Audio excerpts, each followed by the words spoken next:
Hello, everyone. This is Tom Painter. Thank you again so much for watching and being part of our world and participating with us. You know, our goal is to be able to give people a better life.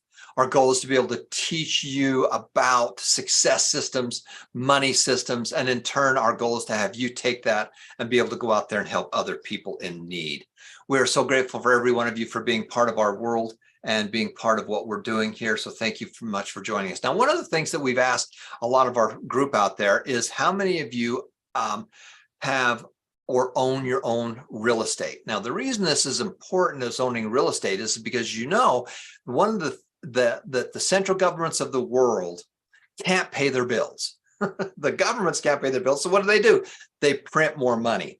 As a result, it forces everything else to be more expensive.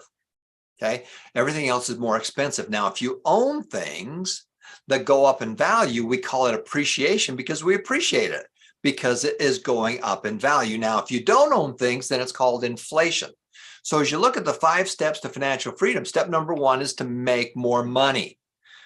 You have to learn how to make more money because of what's going on around the world. Number 2 is you got to separate it into 3 groups. Number 3, you got to give some of it away. Number 4 is you got to automatically invest. We're going to be automatically investing for the long term. You are working hard and making money. We get your money to make you money. The rich people, the wealthy people have figured out how to be able to get their money, making them more money. And again, this isn't an overnight thing. We're not really interested. I'm not really interested where you're going to be in 7 weeks from now. I'm more interested where you're going to be in 7 years from now. We're planting long-term money trees that go deep, that build a strong foundation. As they grow, then we want them to be able to grow and provide fruit for many, many years. Then, of course, number 4 is to automatically invest in it. There's only one thing I could teach you and actually have you do is to get those investment accounts open and starting to feed them. That's why we've sent out over 27,000 small financial rewards to students from all over the world so that they can start putting that into that investment account. And it's hard. It's not fun. You know, you're taking money that you'd like to spend today and you're putting it away for tomorrow. But the one thing that every adult I've ever talked to says the one thing they wish they would have done with their finances was started earlier and having their money making them money for the long term. That's why this is so important to be able to do. And we know of over 3,000 students that have already started and gone on to that journey. And so we're so grateful for you. Then, of course, the last one is to be able to save and spend. Now, the wealth formula is very simple. You need to take money every time you make money, and let's get that money working for you. Put it away, get it working for you, times time. This takes time. If we're going to build strong foundations, if we're building a tree, a money tree that produces money fruit, an apple tree, we want it to have strong, strong roots because when the wind blows, it's not going to knock down our tree. To do that, it takes time, but we want a strong, strong foundation. If we're building a building or rental units or whatever, we want a strong foundation. That's probably the most important thing is to have a strong foundation that's built on a rock. Because as it continues to grow, that is what's going to keep the building up over time. Building a strong foundation takes time. Okay, it takes time. That's why this is so important. You know, I've told you the story of my friend Colette Larson's dad, who was raising a big family. She was from a big family just like myself. And the boys were raising tomatoes. And the one boy went back to his dad and says, "Dad, you know, I figured out the math behind this and all the money we're spending to plant the tomatoes for the cost of the land, for the water and everything else, it doesn't pay for us to grow tomatoes. Mathematically, it doesn't pay. It'd be cheaper just to go to the grocery store and buy them." And he says, "Son, I'm not growing tomatoes. I am growing children." Well, that's what you are doing. You're growing children. And it's, you know, it's one thing to tell them things, but more importantly, they learn by watching you do it. You know, they learn by watching you do it. So one of the things that I want to get into is I want to talk a little bit about real estate. One of the major things is that, and again, it doesn't matter if it's real estate. It doesn't matter if it is something that you're selling, a product you're selling. It doesn't matter whatever you take to the marketplace. The strategies are very similar. We just need to add some extra pieces to that. So I'm going to go here to our board and we're going to talk a little bit about that. And again, when we talk about the bargain finder, one of the goals is that you need to be able to find great products. Now, last week we talked about the 5 F's. Now, what are the 5 F's? In every business and real estate and everything else, there's 5 things that we need to look at. We call them the 5 F's. Number 1, you need to find a good deal. You need to find it. Find a good deal. The vast majority of products that are out there for sale are not good deals. You make the profit the day you buy. You cash the check the day you sell. Now with inflation, hopefully that'll make a okay deal even a better deal, but we don't buy on speculation. We are not speculators, we're investors. We don't go to Vegas, we don't go throw the dice. We want to be able to be an investor, find good deals that we know that can make us money over the long term. Okay, that's the first one, is to find it. Number 2 is you need to be able to fund it. You need to figure out how you're going to get the money to be able to buy it or not buy it. The key is to be able to control it. Okay, so that is part of the second one, which is the fund it. Number 3 is you got to fix it. What's wrong with this picture? It could be physically something that's wrong with a product that we can fix, or something that's wrong with the situation of the owners.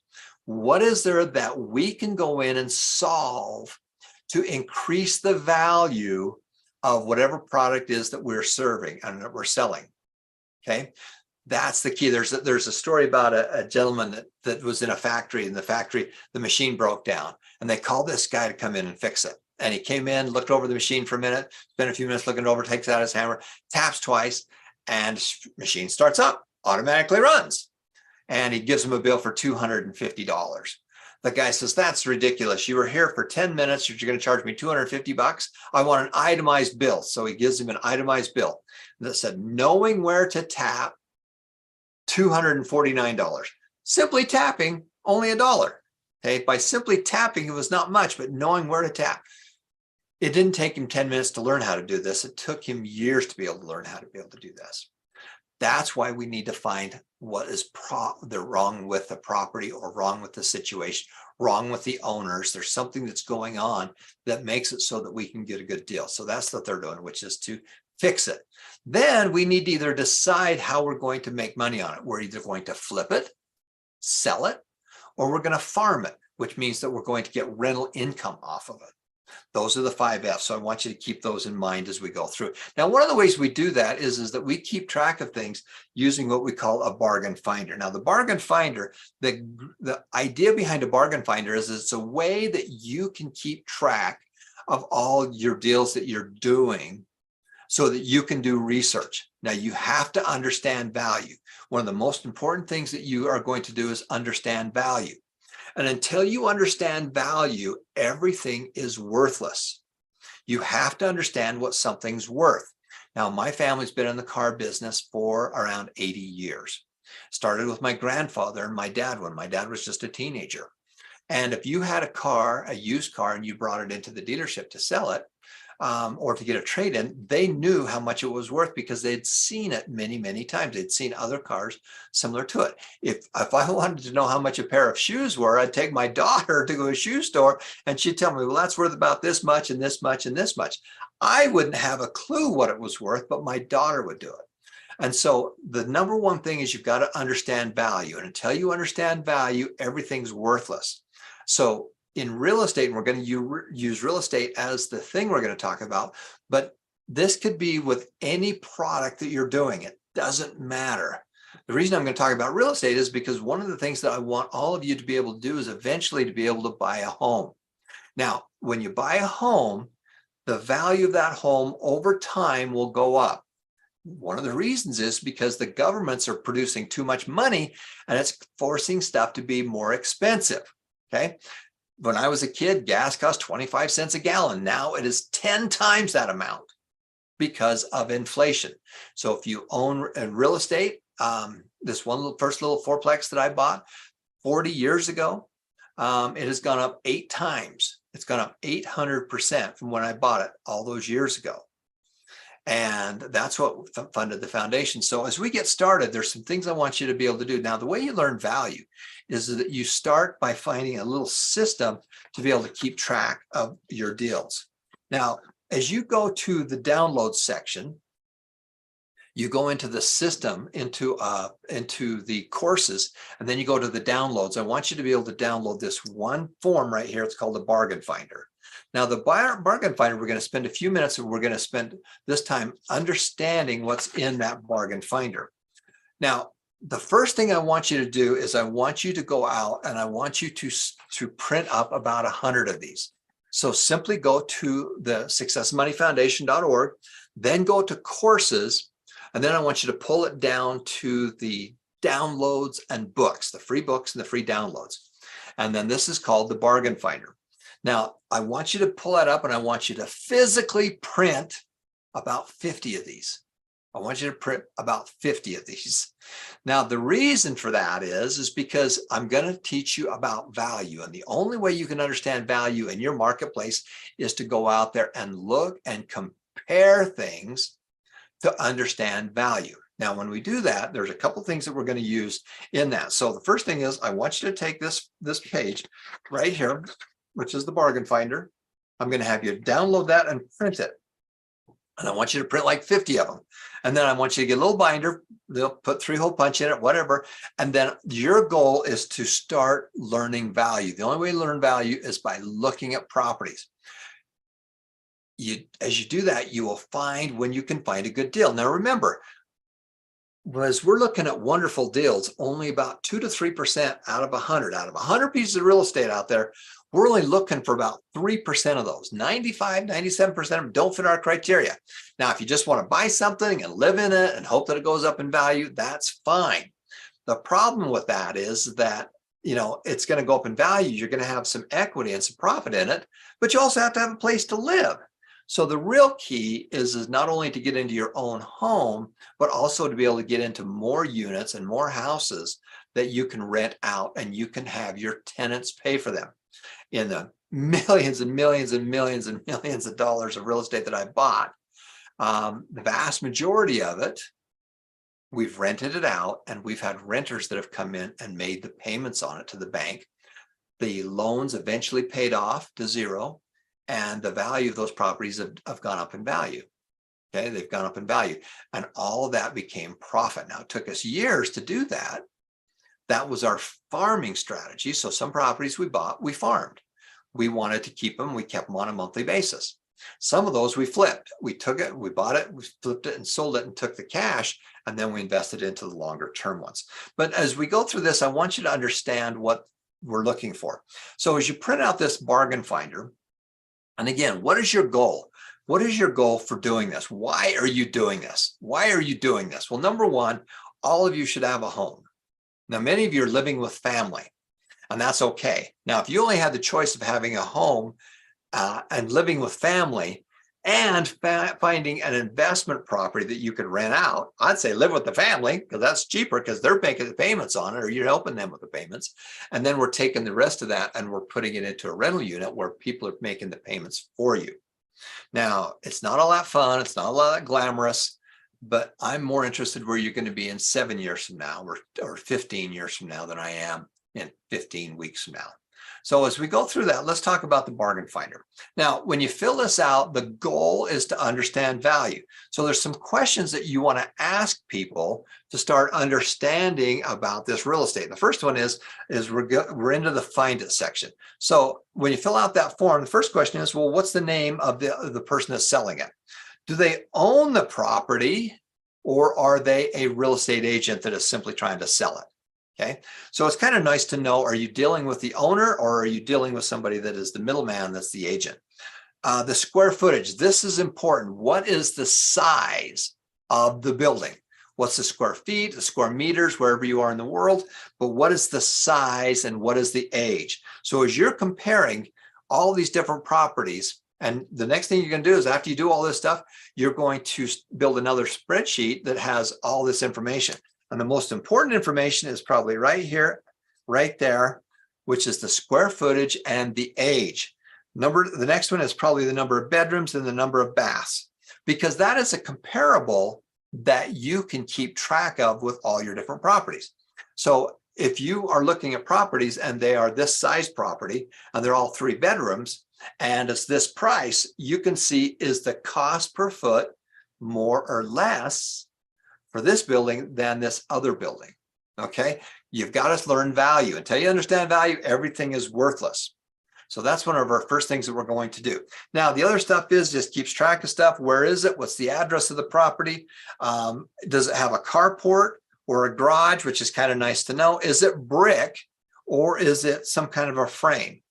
The reason is because how stable is it? How good is the roof on it? You want to be able to ask these kinds of questions to start understanding it.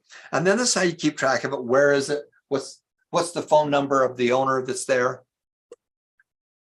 And is there any other details that we're doing on that? So that's the first thing that we're going to do is on the bargain finder is that section right there.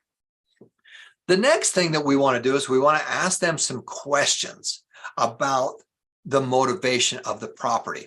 Remember, we're trying to fix something. We're either going to try and fix a defect or something that's wrong with the property. And I've fixed up a ton of properties. Or there's something wrong with the ownership. Okay, there's something wrong in the family that's making them motivated to want to be able to sell. And so this is why we ask these questions. Now, we're not being nosy. The reason is we're trying to be a problem solver. Step number one, to make more money. How do you do that? You solve bigger problems. Well, what are the problems that these people are having and can you solve it? You're a connector. Can you solve that problem for them? And some of the problems may not be with the property, but it may be with the ownership. So why are you selling? Well, we're moving to a new state. We're moving to a new province, a new city, and we need to sell. Okay, that's good to know why they're selling it. We're getting a divorce. The husband and wife have decided we're getting a divorce and we're not going to stay together. And so that is a huge difference. We bought a new home. What's their motivation for selling? Remember, we're trying to find that 3% that are going to be flexible with us where we can find a really good deal. So why are you selling? Well, I'm moving. We bought a new home. I'm moving in with family. I just need to be able to sell it. The payments are too high or the interest rate is too high. What is the problem? And if you can't solve the problem, our goal is to find somebody who can help us. Now, the next question, and again, you're going to say, well, why am I asking these people all these questions? Well, part of that is to be able to understand their motivation. Remember, your job is a problem solver. So what are the plans if the property doesn't sell? Oh, you mean if you don't sell it, because the vast majority of properties that get listed for sale do not sell. What are the plans if it doesn't sell? And you're saying, well, that's kind of nosy. Well, and you simply say, look, I'm an investor, and my goal is to help solve problems. And the more that I can understand what it is that's going on, the higher probability that I can connect you with someone, or that I can give you some ideas on how to solve that problem, or I might be able to solve it. And if you come in with the heart of a teacher that you want to help and make a difference in their lives, and again, if you buy the property, you don't buy the property, if you help that individual with their problem, then you have a much higher probability of success. You can tell them how to solve the problem, and you can say, and I actually do that, I can solve this problem for you, then the probability that they will sell to you goes up dramatically. So what are the plans? Well, the plan is that if I don't sell it, I'm just going to rent it. Well, maybe they could rent it to you with an option for you to buy it later. Oh, interesting. Plans if it doesn't sell. If it doesn't sell, we're just going to walk away and it's going to go to foreclosure. So you need to understand what their motivation is. The next question is, has anyone made you an offer? Has anyone made you an offer for you to be able to sell it? Now, here's what's amazing. There's all these properties that are out there for sale. The majority of them, the vast majority of them never get a written offer. Okay. So remember, the vast majority of properties don't fit our criteria. They're too expensive. They're in the wrong neighborhood. There's too much fix up. They don't know what the true value is. They don't know what the fix up cost is. Somebody told them that it was worth this much money. They heard it from the grapevine, who heard it from the grapevine that this product is worth this much money. And so they've put this artificial number on it. They put it up high so they could come down low. The vast majority of pieces of real estate that are out there for sale right now do not receive a written offer. Now, one of our goals is in order to get this as a really good deal, we're going to write offers. we're going to do some would you takes. Would you take this price? Would you take that price? Would you take these terms? So the question is, have you had any offers? Has anybody literally written you an offer for you to sell it? No, no one has. Or yes, they did. Well, why didn't you take it? What was wrong with their offer that made it so that you couldn't do the deal? Either they couldn't come up with the money to be able to make it happen, or something else. But has there been any offers on the property? And again, why are you asking them these questions? Well, one, you're a problem solver. Your job is to go out there and solve people's problems. They may do business with you or they may not. It doesn't matter, because if you help people solve problems and you add more value, if you just help them, guess what? They're going to tell other people. They're going to tell other people, and then they're going to come look for you. It's not who you know, it's who knows you. And why do they know you? They know you because you're a good guy and you solve problems. So if you do the deal, that's great. If you don't do the deal, if you solve problems that you solved, or you give them the answers to solve, it will come back to you. That's why we do what we do. Now, the next question is, how long has been property on the market for? How long have you been trying to sell this property? If they just put the property up for sale 2 weeks ago, they're not very motivated because they haven't had a chance to really go look at the marketplace. They don't know how much stuff is really selling for. And they're waiting to be able to find and see if, how long it is. If they've been on the market for 6 months and they need to sell it, well, they can become more flexible. The real goal is, are they flexible to do that? Now, the next section that we want to talk about is the value. The value, the price, and the loans. Now, how this works is, what is the value? And one of the things we did in a lot of our trainings is we'd get 5 people, line them up in a row, and I would whisper some details about a property. This property is, it's 100,000. And again, wherever you are, it doesn't matter the amount. Times it by 3, times it by 5, divide it by 2. It doesn't matter the amount. What it matters is because of exchange rates and everything else around the world, what matters is the strategy and the percentages. The percentages is really the main thing I'm looking at. But it was amazing. So we'd get 5 people in a row. We'd whisper some details. This property is $100,000. We can buy it for $80,000. It's 4 bedrooms and 3 baths, and they're getting a divorce.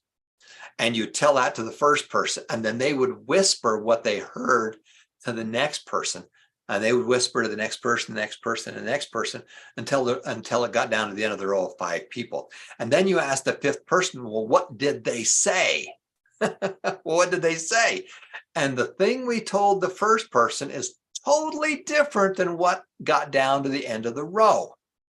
So that's why when people list properties or they're trying to sell properties, they don't know what it's worth because they haven't done any market research. They've just heard it from a guy who said it was worth this or said it was worth that. So value, what is value? Well, value is the retail value. If I was to sell this property, how much could I resell it for? How much could I resell this property for? And if I was to buy this property, how much could I resell it for in the next, for example, over the next 120 days or the next 6 months? How much could I resell it for? And we're going to use some interesting numbers on this. And so in this one, we're going to say, hey, the value of this is 250. And again, it doesn't matter that number. It's more important that you understand the concepts of this. And you say, okay, well, what's the value? Well, how do you know value? By looking at a lot of properties. Well, what is the price that you're negotiating with? Well, in this case, the price is $200,000. Now, is it possible to find a property that has a higher value? Well, it could be a higher value because of what we're going to do to fix it up, or to change it, or find a different use for it, a different market for it. We're going to turn it into an Airbnb or a rental or something else that's going to increase the value. And then the next question would be, is there any existing loans on the property? We need to know what the problem is that we're solving. So in this example, we're going to say, well, there's loans of $150,000. Okay. So the retail value, if we were to take this property and maybe do a little bit of fix up to it, it's worth a lot more than that. In this case, we're saying, hey, it's worth $250,000. What's the price? Well, the price that we really would like to buy this for is somewhere around $200,000. And again, I'm just using this as an example so that you get a better idea of how all this stuff works. Now, is there any existing loans on it? Do you owe any money to the bank? Well, we owe about $150,000 on it. So what is the equity? What is the seller's amount that is to them? Well, it's $50,000, because 50,000 plus 150,000 equals the purchase price. So if we were able to buy this property, and again, the goal is to teach you the simplicity of this. If we were to buy this property, and this property, we bought it for $200,000, and there's an existing loan on it, the seller's equity, or the seller's amount that they're going to get out of this, is $50,000. Now, the reason, again, that this is important is because you can solve the problems with finance as well as you can solve the problems with fixing something up. The next question is, well, what's the down payment that we're trying to come up with? And how are we going to get them their balance? Okay, how are we going to get them their balance? In this case, let's say that there's different ways to be able to solve it. But if we came up with say $5,000 as a down payment, then we still owe them $45,000. All right. So reviewing this, that's the value. That's what the resale value is if we bought it, fixed it up, cleaned it up, did something with it. The price is, we're going to say in this example, is $200,000. There's loans, existing loans to the bank of $150,000. So you take 200 as the price. That's how much they owe the bank. That's how much goes into their pocket, is $50,000. Now, how are you going to get them that $50,000?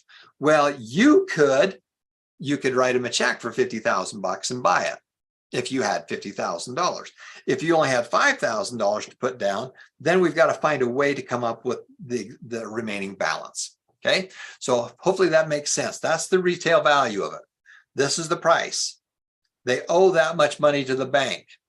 This is how much is owed to them, is that $50,000. You could either write them a check for $50,000 and they would own it. But if you don't have $50,000, let's say that we've got a smaller amount, we've only got $5,000, we need to come up with an additional $45,000. Now you can do that in multiple different ways and different options. I'll just give you a quickie right now. You could find a partner. You could find a partner that will come up with that kind of money, that will come up with the remainder of it. Now, you're saying, well, nobody's going to do that. Well, massive industries do that. Some of the big organizations, now I'm going to be 64 in a couple of months. I started investing in my 20s. I've been doing this for 40 years. What I'm doing now is I'm spending my time in the foundation instead of going out there and continuing to buy real estate, because I did that my whole lifetime. And when I work with these big organizations, they do the same thing. The only difference is they add zeros and zeros and zeros to this. Some of these big organizations that I'm familiar with, they're gonna go out there and buy $250 million worth of real estate. So they're just adding zero, zero, zeros here. They're going to buy it for less. They're going to come up with a small down payment, and they're going to find partners to come up with the rest of it. So in some of these big organizations, just, instead of 45,000, they're going to raise 45 million. In fact, it's usually 200 or 300 million that they're going to raise. So it's the same strategy of what they're doing. But the thing I want you to really understand is the concept. So what's the value? If I was to buy this and resell it, what could I sell it for? If I fix something, it could be the property or it could be something with the owners. This is the purchase price that I'm trying to buy it for. This is how much is owed to the bank. This is how much is owed to the individual. And how am I going to get that money to them? All right. Now, the more that you do this, the more that you start to understand finance, then you can find where that sweet spot is of where we can find these really good deals. All right. Now let's go to the next page on the bargain finder. And the next page is, we're going to talk about what is the rental amount. Can we rent this property out? Now, remember, on our fix and flip, we're going to find it. We're going to either find it, we're going to fund it, we're going to fix it. What's wrong with the property or with the owners? And then we're either going to farm it or we're going to flip it. Okay, we're either going to farm it and keep it on a rental, or we're going to flip it and sell it. Now, in this particular case, we're going to come in here and we're going to say, well, what is the rental that's coming in off of this property? And so just for fun, I'm going to come back to this section in a section, but one of the things we're going to ask is we want to see if we can get it to cash flow for us. Now, the next question that we're going to come up with is we're going to ask a little bit more about the financing. Now, again, remember, we had a $150,000 first mortgage on it. That's how much money they owe to the bank. And in this case, we're going to say it's a 5% loan. And the payment on that is $805 a month. And it happens to be for a 30-year term. Okay, so remember, we had that first on there was $150,000. That is the loan amount right there. There's the $150,000 is the loan amount. That's the only thing I'm looking at right now is what's on there. We want to know a little bit more about that. And it happens to be a 5% interest rate, and the payment is $805, and the term is over 30 years. And then we want to, well, who is it with? What's the name of the bank or the organization? And can you assume it? Can you take that over? Can you just walk in there and say, hey, I would like to take over that loan? And there's a couple ways you can do it. You can do it formally, where you go in there and the bank writes a brand new loan to you, or you can just start making the payments on it. There's a couple ways we do that. We call that subject to. So that is the fund it part. So we've gone into more detail on this first initial 150,000. It's given us more detail about it. What's the rest of the detail? Well, hey, it's at 8%, and it's a payment of $805 right there, and it's for 30 years. Okay, so that's what's making up that section. And again, as you're filling all this out on your bargain finder, that's why this is so important to be able to do. Now, in our example, we said that the seller's equity was $50,000. Okay. Remember, the value is $250. We bought it for $200. They had a $150,000 loan, and then the $50,000 is what their equity is, or the amount that we need to come up with. Well, you could do that yourself. You could write them a check for the $50,000 and own it. Number two is you could talk to the seller. And the reason we do this, and again, one of the things I want you to understand is that in the course section, there are many different wonderful classes that you can go through that go into great detail about this. So when you go to the successmoneyfoundation.org, you go to the course section, then you pull it down to real estate. And you can go through some wonderful classes that Robert Allen has donated to us. One is called The Road to Wealth, which is a true story about how he and myself went to an unemployment line in St. Louis with the St. Louis Dispatch, the big newspaper was there, challenged us to prove that we could do it. And we took people out of an unemployment line. We taught them the system of how to go find it, fund it, farm it, because their goal was to make $5,000 in a 90-day period of time. And then I was their coach. So Bob coached them for the first 2 days, and then he talked to them a couple times over that next 90 days. But I was their coach. I was just a young 20-something-year-old, and I was able to coach them as well. But I did that over the phone. I never went back out and saw them. I just talked to them on the phone when they had questions. And it's a true story of how we did that. So one of the things I want to be able to show you is when you go to the courses section, I want you to be able to go to the Road to Wealth or the Challenge. Also, Robert Allen's donated and let us use the Real Estate Launch, which is another great product. In fact, Ethan, if you can go share real quick into the site, let's take them to the courses section, and you can see that that one is right there. In addition to that, there is another wonderful book that I really, really like. And that book is called How to Wake Up the Financial Genius Inside of You. So Jake, either one of you, if you got take it there. So again, you simply go to the courses section. Let's go to the course section right now. Let me log in real quick. Sorry. Okay. So you can go to the course section, and there's the courses, and there's all the video courses. Now here's a brand new thing that we've created with the video courses as well. This is brand new. So you can see at the very top, we've broken it down so that you can simply click on it to see what the sub courses are. So there's the STEM classes, there's the success classes. Let's click on the money courses. And then when you click on the money courses, let's go down to make more money with real estate. You simply click on it right there, and it'll take you to that part of the page. Now, there's three wonderful products right here. These are books and classes. And The Road to Wealth is probably one of my most favorite books.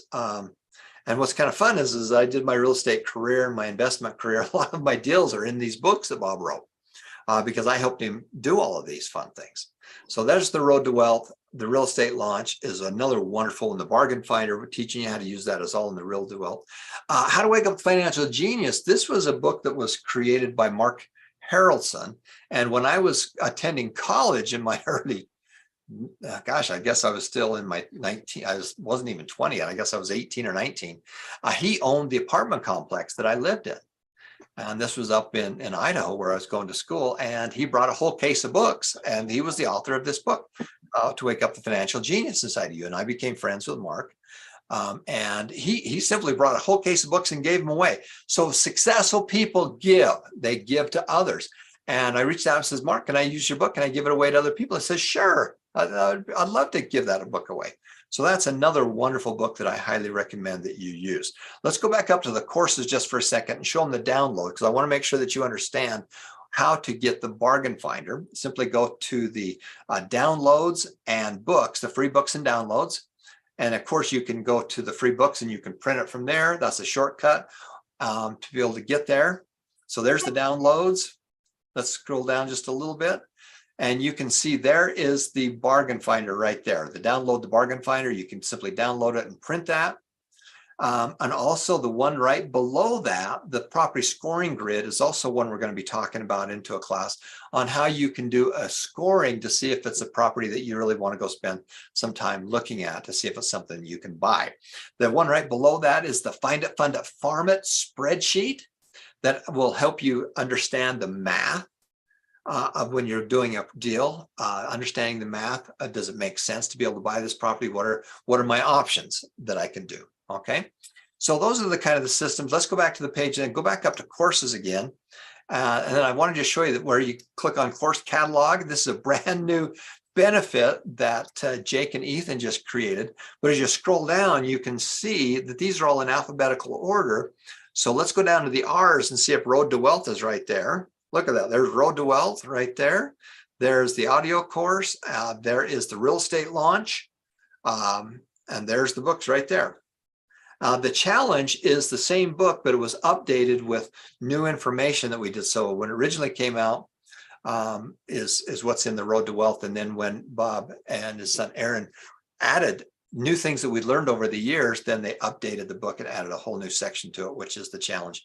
And Bob Allen has graciously allowed us to use both of those. Scroll down just a little bit more. And then you can see there's all these wonderful courses that are there. So that's where we're going to be using the information. And I'm going to have you come back to me if you would. Thank you so much, Jake. That's awesome. Now, let's get back into our view here. Now, we've got a $50,000 problem that we got to solve. That's the key, is to solve this problem. Now, we can go to the seller and see if there's a way that we can do that with the seller. And so these are the 10 areas of flexibility that we're looking for. The buyer, we're looking for ways that maybe the buyer can do it. Is there a way that the realtor might be able to help us with it? Is there anything that we can take that's part of the property and split it off? You know, I know deals where there was an extra piece of land that was with it, they split off to be able to use, and then they sold that land to be part of the of how they made their down payment or how they made their profit. I've done this where I've got stuff in the property, washer dryers, boats, you know, that I got thrown in as part of the deal. And then I took that and sold that for cash and used that as part of the deal. Can you do a little bit different where the renters do a prepaid and rent?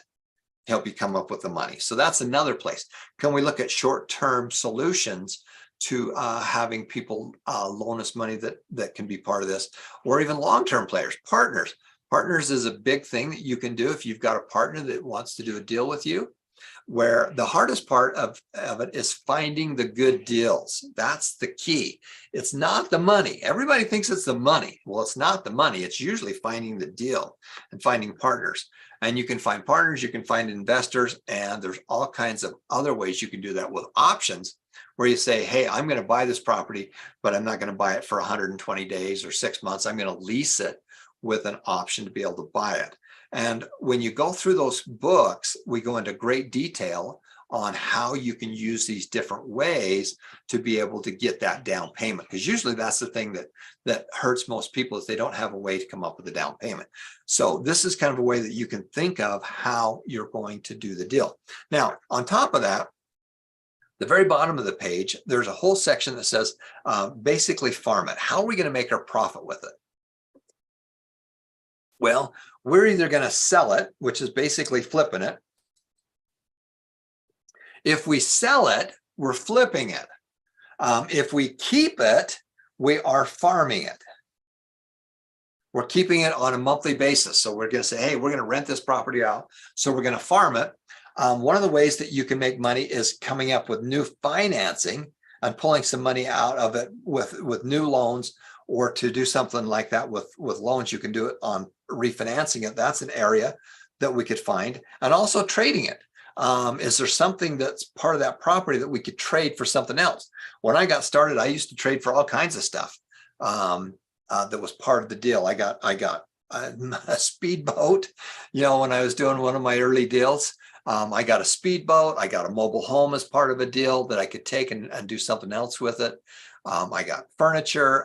When I first got married, I did a deal and sold the property to a guy, and my wife and I just got married, and he had access to a furniture store and a computer store.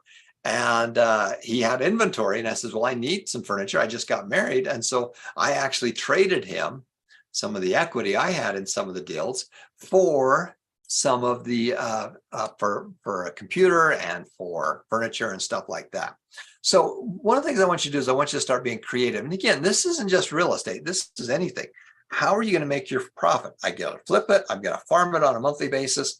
I might be able to get better financing. That might be the way to fix it. Or there's something that I have here that I can turn around and trade for something else. All right, now let's get back into the next section right here, and let's talk a little bit more about that kind of a deal, how we're going to be able to make our profit on it. Okay, but before we do that, I want to flip over to the next section, which is the property scoring grid. And what we're going to do is we're going to say goodbye to all of our friends from around the world. We're going to come back, and I'm going to teach you a way to be able to score and find out if a property is a good property that you want to be able to invest in. Okay, so we're going to say goodbye to our friends from around the world. We're going to be right back, and we're going to be talking about how to score it to see if it's something you really want to go spend any time looking at.